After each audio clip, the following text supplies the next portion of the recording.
출애굽기 20장 1절부터 3절까지 다 한 목소리로 함께 읽겠습니다. 하나님이 이 모든 말씀으로 말씀하여 이르시되 나는 너를 애굽 땅 종되었던 집에서 인도하여 낸 내 하나님 여호와니라. 너는 나 외에는 다른 신들을 내게 두지 말라. 아멘. 오늘 오후 2시에 중고등부 수련회 출발을 했습니다. 오늘 초등학교 졸업식이 많이 있었습니다. 초등학교 졸업식을 마치자마자 짐을 싸들고 수련회 간다고 오는 이제 막 중학교 1학년 올라가는 우리 학생들의 모습을 보면서 참 귀엽기도 하고 대견하기도 하고 눈이 그쳐서 가는 데는 뭐 어려움이 없었다고 하는데 우리 중고등부 목요일, 금요일 2박 3일 동안 진행되는 수련회를 위해서 계속하여 기도해 주시기 바랍니다. 오늘은 2월 12일입니다. 내일 모레 2월 14일이 혹시 무슨 날인지 아십니까? 네, 관심이 별로 없으시네요. 발렌타인데이인데 뭐 발렌타인데이는 뭐 지금 여기 계신 분들 중에 아무도 뭐 신경을 쓰실 분 없으실 것 같습니다. 발렌타인데이가 어떤 날인지 아십니까? 초콜릿 주는 날. 누가 누구한테 주는 거죠? 예, 여자가 남자한테 사랑 고백을 하고 호감이 있는 이성에게 초콜릿을 주면서 관심을 표현하는 날로 알고 있습니다. 근데 원래 이 발렌타인데이가 어떻게 생겼는가 하면 로마 제국 시대에 성 발렌티누스라는 한 기독교 사제가 있었는데 그 기독교 사제가 순교한 날이 바로 2월 14일입니다. 성 발렌티누스의 순교 기념일이 2월 14일입니다. 근데 이 사람이 누구냐면 이 발렌티누스라는 사람은 로마 황제인 클라우디우스 2세 때의 사람인데요. 이 클라우디우스 2세는 군사력, 국방력을 강화시키기 위해서 청년들을 군인으로 차출했습니다. 그런데 결혼을 했기 때문에 군에 안 가려고 하니까 금혼령을 내린 겁니다. 그러니까 남자가 결혼을 하지 못하도록 하고 그리고 남자 청년들을 군인으로 끌고 갔습니다. 그런데 이 발렌티누스라는 이 사제는 황제의 명을 어기고 비밀리에 연인들의 결혼 주례를 서주었습니다. 그러니까 교회에서 혼례를 하지 못하도록 금했는데 이 발렌티누스는 비밀리에 결혼 주례를 해준 것입니다. 결국 이것이 발각이 되었고 발렌티누스는 사형을 당하게 되었습니다. 근데 그 사형을 당하면서 이렇게 말했습니다. 황제의 명령이 아니라 하나님께서 명령하신 결혼은 지켜져야 한다. 그러면서 순교를 당했습니다. 그날이 바로 2월 14일입니다.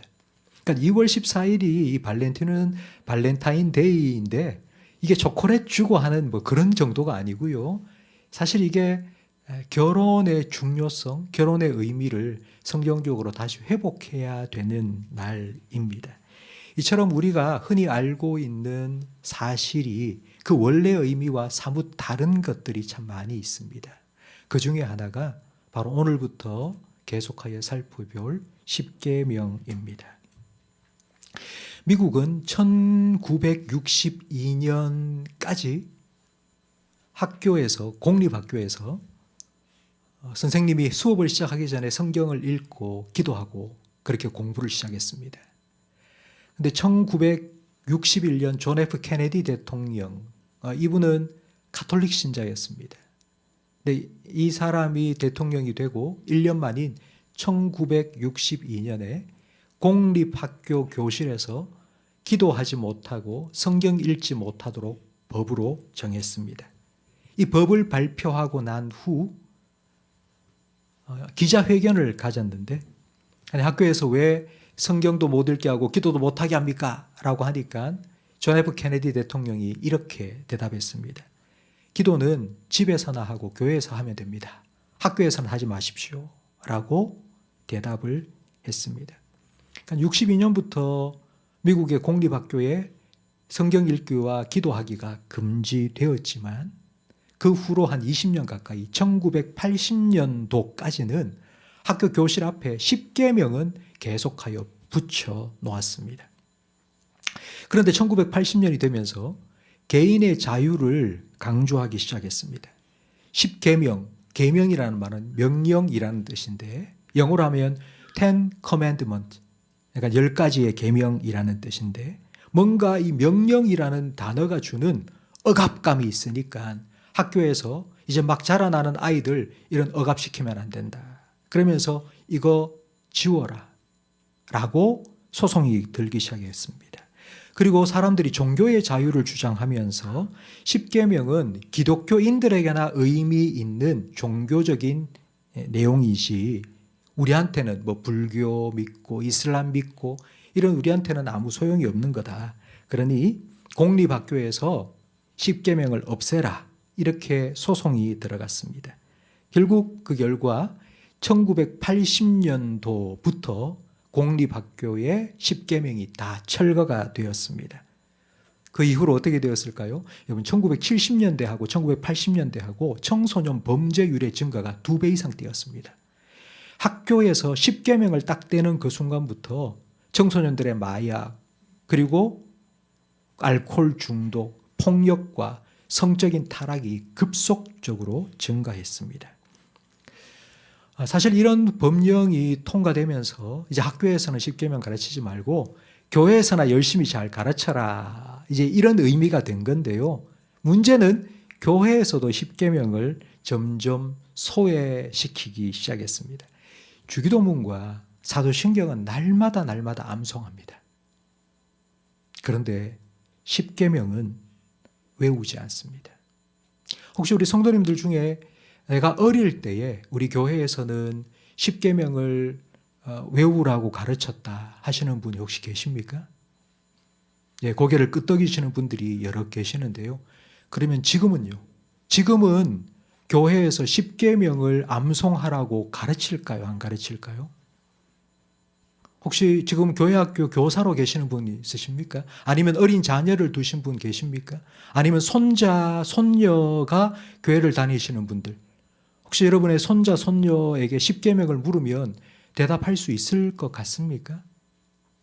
여러분 자녀에게 십계명을 물으면 뭐 10가지 계명 중에 몇 가지 정도 맞출 수 있을 것 같다는 생각이 드십니까? 한 절반 정도로 맞출 수 있을 것 같습니까? 이렇게 십계명에 대한 관심이 점점 교회에서도 사라지고 있습니다. 교회를 다니는 성도들 중에도 이제 신약 성경의 복음에 대해서 하도 많이 듣고 익숙해져 있으니까 구약의 그 율법을 뭐 하려고 뭐 중요하게 여기냐, 더 이상 필요 없다 이렇게 생각하는 분들도 있고요. 지금 시대가 어느 시대인데 3000년 전에 그 구닥다리 그런 뭐 법을 지금 지키라고 말하느냐 이렇게 생각하는 분들도 의외로 있으십니다. 그리고 일단 법, 계명, 명령이라는 이 단어가 주는 강압적이고 부정적인 어감을 싫어하는 사람들이 이제 점점 많아지고 있습니다. 이렇게 교회가 십계명에 대해서 관심이 줄어들기 시작하면서 그 결과가 어떻게 되었는가 하면 교회 다니는 사람들이 세상 사람들로부터 손가락질을 당하는 일들이 점점 많이 생기고 있습니다. 한국교회 성도들이 입만 벌리면 나는 하나님 믿고 난 교회 다니고 라고 말하는데 그런데 그들의 삶을 보고 세상 사람들은 손가락질하는 것입니다. 이런 한국교회 성도들을 고발한 영화가 지금부터 한 20년 전에 개봉이 되었죠. 밀양이라는 영화입니다. 한 아이를 납치해서 죽인 학원 원장이 감옥에 갇혔는데 자기 아들을 잃어버린 엄마가 그 학원 원장 용서하기 위해서 찾아갔습니다. 그러자 그 학원 원장이 이렇게 말합니다. 아, 나 이 감옥에서 내가 예수님 믿고 나는 다 죄 용서받았다고. 그러자 그 아이를 잃은 엄마가 거기서 완전 돌아버린 겁니다. 나도 용서 안 했는데 왜 하나님 네가 네 멋대로 용서해 주느냐고. 여러분 이 영화는 한국교회 성도들이 용서를 남발하는 값싼 복음을 믿고 있다고 고발한 영화입니다. 한국교회의 성도들의 이 윤리와 도덕의 회복의 문제는 그 어느 때보다도 중요한 과제가 되었습니다. 바로 이런 때에 이 십계명의 의미에 대해서 우리는 다시 한번 생각해 보아야 합니다. 이제 오늘부터 수요 예배 때 십계명 하나하나씩 우리가 살펴볼 터인데요. 저는 이 십계명의 말씀의 의미를 이번 기회를 통하여서 우리 성도님들이 다시 한번 생각해 보고요. 왜 십계명을 하나님께서 성경에 기록해 놓고 우리에게 주셨는지를 다시 한번 깨닫게 되는 은혜가 있기를 간절히 바랍니다. 먼저 1절 말씀을 다시 한번 읽겠습니다. 하나님이 이 모든 말씀으로 말씀하여 이르시되. 십계명 하면 출애굽기 20장 3절의 첫 번째 계명, 나 외에 다른 신을 내게 두지 말라. 이 첫 번째 계명부터 바로 들어가는데요. 사실 십계명에 있어서 가장 중요한 말씀은 바로 1절과 2절 말씀입니다. 오늘 본문 1절과 2절 말씀을 바로 이해해야지만이 십계명 전체를 바르게 이해할 수 있습니다. 제가 한 가지 질문을 드리겠는데요. 여러분, 성경 속에 십계명이라는 단어가 나올까요? 안 나올까요? 성경 속에, 이 성경 내용 속에 십계명이라는 단어가 나올까요? 안 나올까요? 제가 이렇게 질문을 한다는 건 안 나오기 때문이겠죠. 한글 성경에는 3번 십계명이라는 단어가 한글로는 나옵니다. 그러나 원래 성경이 쓰인 히브리어 원문 성경에는 십계명이라는 단어는 단 한 번도 나오지 않습니다. 그러면 십계명, 10가지 명령이라는 말 대신에 무엇이 사용되었을까요? 십계명이 아니고 10가지 말씀이라고 성경에는 기록되어 있습니다. 성경 원어로 하면 아세렛 하데바림이라고 해서 10가지 말씀입니다. 오늘 설교 제목을 데칼로그라고 했는데요. 이 데카라는 말은 10이라는 헬라어고요. 그리고 로그는 말씀이라는 뜻입니다. 바로 이 데칼로그는 10가지 말씀, 우리가 십계명으로 알고 있는 바로 10가지 말씀이라는 의미입니다. 십계명이 기록된 게 출애굽기 20장입니다. 그런데 출애굽기 20장 앞뒤로 출애굽기 19장부터 22장까지 말씀 중에 십계명이 중간에 있는데요. 출애굽기 19장부터 22장까지 그 말씀 중에는 명령이라는 단어가 딱 한 번만 등장을 합니다. 그러니까 십계명 말고 10가지 명령이라는 말 말고 한 번도 나오지 않지만 그냥 명령이라는 단어가 19장부터 22장까지 딱 한 번만 등장합니다. 나머지는 전부 다 말씀하다, 말씀하셨다, 말씀하셨다고로만 되어 있습니다. 제가 이걸 강조하는 이유는요. 십계명은 10가지 명령이 아니라 하나님께서 주신 10가지 말씀이라는 의미를 여러분에게 들려드리고 싶은 것입니다. 딱 한 번 명령하다라는 단어가 등장한 본문이 출애굽기 19장 7절 말씀인데요. 함께 읽겠습니다. 모세가 내려와서 백성의 장로들을 불러 여호와께서 자기에게 명령하신 그 모든 말씀을 그들 앞에 진술하니. 누가 누구에게 명령하셨습니까? 여호와께서 누구에게요? 모세에게 하셨습니다. 하나님께서 10가지의 말씀을 모세에게 들려주시면서 모세야, 너는 이걸 반드시 이스라엘 백성에게 전해라 라고 명령하신 겁니다. 그 이후 20장, 21장, 22장까지 그 십계명이 포함되어 있는 그 하나님이 전해준 말씀 속에는 명령하다는 단어가 단 한 번도 등장하지 않습니다. 그렇다면 왜 하나님께서는 명령하지 않으시고 말씀하셨을까요? 십계명이 10가지 명령이 아니라 하나님께서 이스라엘 백성에게 해주신 10가지 말씀입니다. 명령이 아닙니다. 왜 하나님은 명령하지 않으시고 말씀하셨을까요? 명령은 그 명령을 안 지키면 죄를 짓는 것입니다. 지킬 능력도 없는 사람에게 이거 해, 저거 하지 마 라고 명령을 한다면 그건 그 사람에게 뭐를 짓게 만드는 거죠? 죄를 짓게 만드는 겁니다. 그럼 하나님께서는 우리에게 죄를 짓도록 만드시는 분입니까? 아니죠. 하나님은 이스라엘 백성이나 우리나 하나님의 말씀을 다 지킬 수 없다는 것을 너무나도 잘 아십니다. 그래서 레위기에 제사법을 주셨습니다. 하나님께서는 많은 법을 주셨는데 그 중에 제사법이 포함되어 있습니다. 제사법은요, 하나님의 말씀에 불순종하여 죄를 지었을 때에 그 죄를 어떻게 용서받는지 제사 방법을 기록해 주신 것입니다. 하나님께서 제사법을 주셨다는 말은 우리가 하나님의 말씀에 절대로 100%다 순종할 수 없다는 것을 아셨기 때문입니다. 그래서 하나님께서는 10가지 명령을 주신 것이 아니라 10가지 말씀을 하신 것입니다. 오늘 본문 2절 말씀을 함께 읽겠습니다.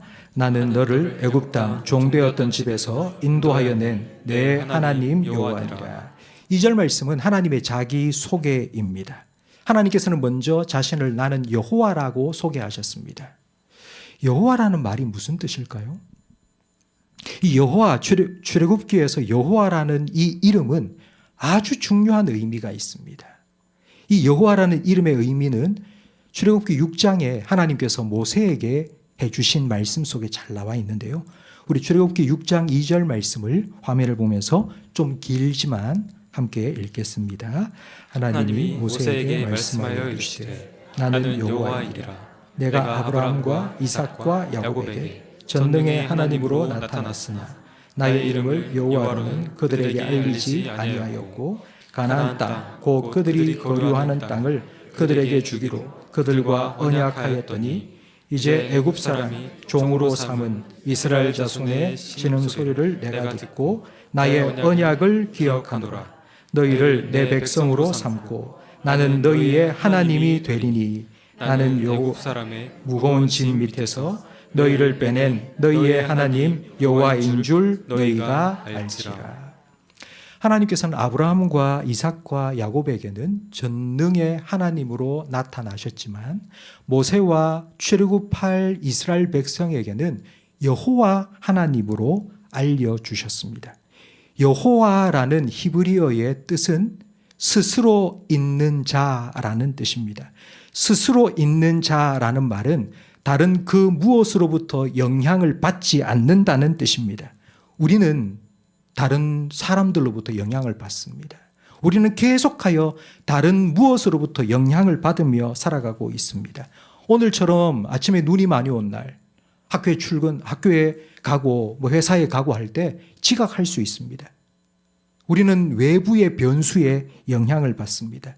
내가 아무리 약속을 해도 지키지 못할 일들이 생깁니다. 내가 계획하고 준비한 일들이 건강의 문제나 천재지변이나 아니면 여러 가지 국제 정세로 인하여서 우리가 못 지킬 수 있습니다. 그러나 하나님은 여호와이십니다. 하나님은 스스로 계시는 분입니다. 하나님은 그 어떤 누구로부터 영향을 받지 않는 분입니다. 하나님께는 그 어떤 변수도 있을 수 없습니다. 하나님의 계획을 그 누구도 막을 수 없고 하나님의 계획을 방해할 수도 없고 하나님은 언약하신 것을 반드시 지키십니다.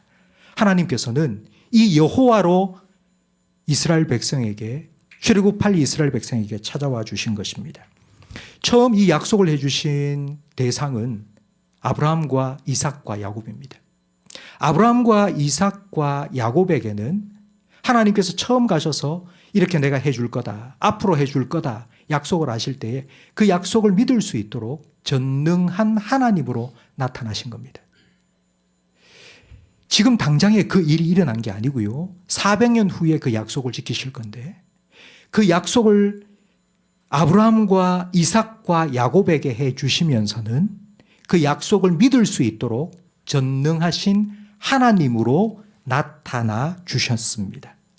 그리고 400년 이후 지금 모세와 애굽에서 종살이하고 있는 이스라엘 백성에게는 내가 약속한 것 그 어떤 변수도 없이 나는 반드시 지킨다라고 여호와 하나님으로 나타나 주신 것입니다. 이게 여호와라는 의미입니다. 그리고 하나님께서는 내가 여호와로 400년 전에 약속한 것처럼 애굽의 종되었던 너희를 내가 구원해 주겠다. 그러면서 하시는 말씀이 나는 너의 하나님이다 라고 자기를 소개해 주셨습니다. 성도 여러분, 어떻게 하나님께서 너의 하나님이 되셨습니까? 어떻게 하나님께서 이스라엘의 하나님이 되어 주셨습니까? 원래 이스라엘 백성은 애굽의 종이었습니다. 그들의 주인은 애굽 왕 바로였습니다. 그들은 바로의 명령에 살고 죽었습니다. 그런 그들을 하나님께서 구원해 주셨고 그들에게 이렇게 말합니다. 나는 너의 하나님이다. 하나님께서 하신 나는 너의 하나님이다 라는 이 말씀 속에는 너는 내 백성이다 라는 말이 포함되어 있습니다. 여러분 2절 말씀을 다시 한번 화면을 보며 읽겠습니다. 나는 너를 애굽 땅 종되었던 집에서 인도하여 낸 내 하나님 여호와니라. 나는 400년 전 너의 조상 아브라함에게 약속한 대로 너희를 종살이하던 애굽에서 구원하여 준 여호와 너의 하나님이다. 너는 더 이상 바로의 백성이 아니라 내 백성이다. 그리고 하나님께서는 10가지 말씀, 데칼로그, 우리가 말하는 10계명을 이스라엘 백성에게 들려주셨습니다. 성도 여러분, 명령이 아니라 하나님은 말씀하셨습니다. 내가 하나님이니까 무조건 내가 하는 말에 토시 하나 달지 말고 반드시 지키고 순종해야 돼 라고 하신 것이 아닙니다. 내가 400년 전에 약속한 것을 지켰으니까, 내가 400년 전 너희 조상 아브라함에게 약속한 것을 내가 지켰으니까 너희도 그렇게 해주지 않겠니? 하나님은 명령하신 것이 아니라 우리에게 제안을 하십니다. 내가 너의 하나님이 되었으니 너도 내 백성이 되어주지 않겠니? 하나님께서는 강요하시는 것이 아니라 설득하십니다. 성도 여러분, 십계명은 우리의 순종을 요구하는 것이 아니라 우리의 응답을 요구합니다. 십계명은 우리에게 너의 하나님은 어떤 분이야? 라고 지금 질문을 하고 있습니다. 그 하나님 앞에서 너는 누구냐? 라고 지금 질문을 하고 있습니다. 십계명은 여러분에게 하나님의 말씀을 전하면서 그 하나님 앞에서 나는 누구인가? 라고 질문을 하고 있습니다. 여러분, 이 질문에 여러분은 뭐라고 대답하시겠습니까? 애굽의 종되었던 이스라엘 백성은 하나님의 능하신 팔과 구원의 손길로 출애굽했습니다. 그들처럼 우리도 죄의 종이었습니다.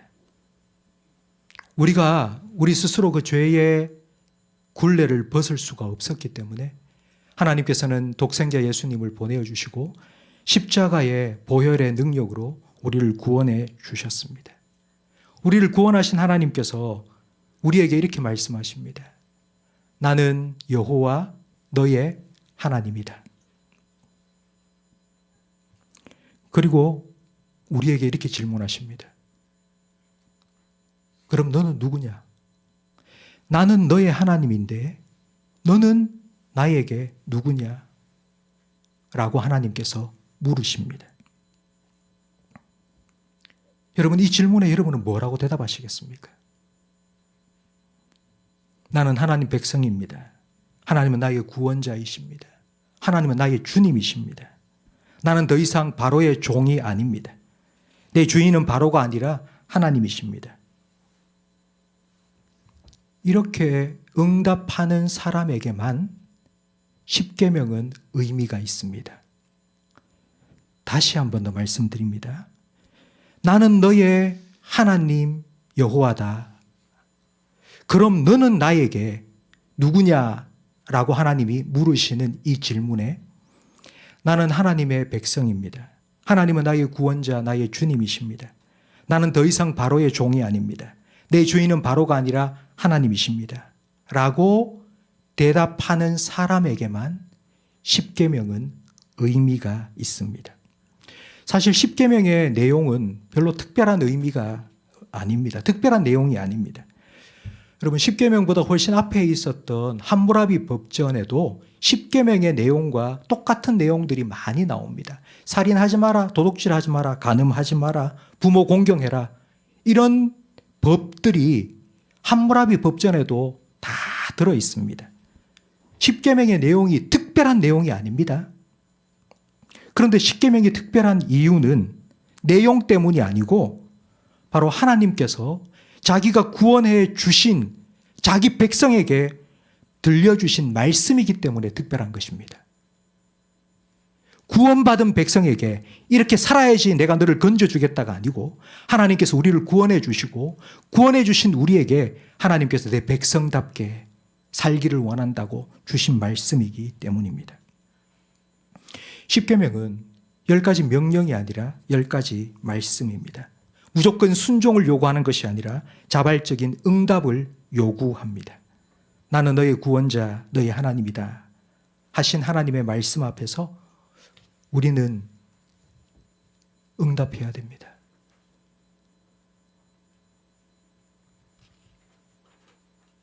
첫 번째 하나님의 말씀 앞에서 여러분은 응답하셔야 됩니다. 그 첫 번째 하나님의 말씀이 오늘 본문 3절에 나오는입니다. 함께 읽겠습니다. 너는 나 외에는 다른 신들을 내게 두지 말라. 뭐라고 응답하시겠습니까? 나는 너를 구원한 여호와 너의 하나님이다. 너는 나 외에 다른 신들을 너에게 두지 말라. 하나님께서 이렇게 말씀하셨습니다. 그럼 여러분은 이 말씀에 뭐라고 응답하시겠습니까? 이스라엘 백성은 이 하나님의 첫 번째 말씀에 무엇이라고 응답했을까요? 네, 하나님, 저는 봤습니다. 애굽에 내린 10가지 재앙을 제가 똑똑히 봤습니다. 애굽의 신들을 무너뜨린 그 하나님의 능력을 저는 봤습니다.